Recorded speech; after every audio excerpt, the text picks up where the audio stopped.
இது என்னன்னு தெரியுதா? A4 paper.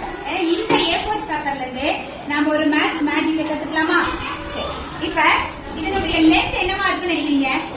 இப்போ A4 சைஸ் அப்படின்னா இந்த A4 சைஸ் பேப்பரோட லென்த் எவ்வளவு, பிரெத் எவ்வளவு? லென்த் எவ்வளவுனா 297 மில்லிமீட்டர். அளவு பாத்தீங்கன்னா கரெக்டா இருக்கும். சரியா? அதே போல பிரெத் வந்து 210 மில்லிமீட்டர். இதுதான் A4 பேப்பர். சரியா? இப்ப இதுக்கு ரேஷியோ போடுறோம். அதனோட லென்த்தையும் பிரெத்தையும் ரேஷியோ போட்டா என்ன வரும்? 297/210. சரியா? இப்ப இத மைண்ட்ல வச்சுக்கோ. இப்ப நான் என்ன பண்றேன், இந்த A4 ஷீட்டை டபுள் பண்றேன். டபுள் பண்ணீங்கன்னா என்ன வரும்? இந்த ரெண்டு ஃபுல் பேப்பரும் சேர்ந்தா A3 பேப்பர்னு சொல்லுவோம். என்ன பேப்பர்? A3 paper.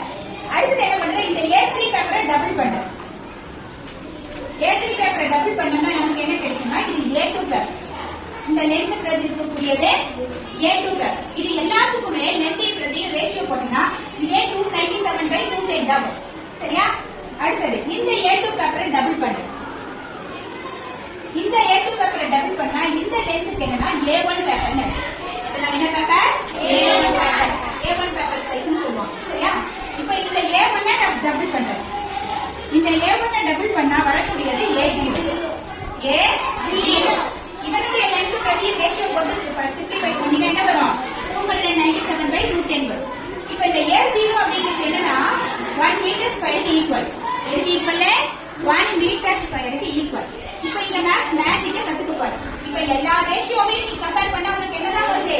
297/210. சரியா? அப்ப அந்த 297/210 எதுக்கு ஈக்குவல் தெரியுமா?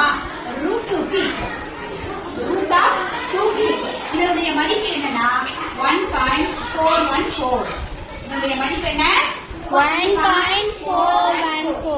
லோ பெரிய பேப்பரா இருந்தாலும் 1.41 பேப்பர், A4 சைஸ் அளவுல பேப்பர் இருந்தாலும் 1.41. சரியா? அதனுடைய ரேஷியோ.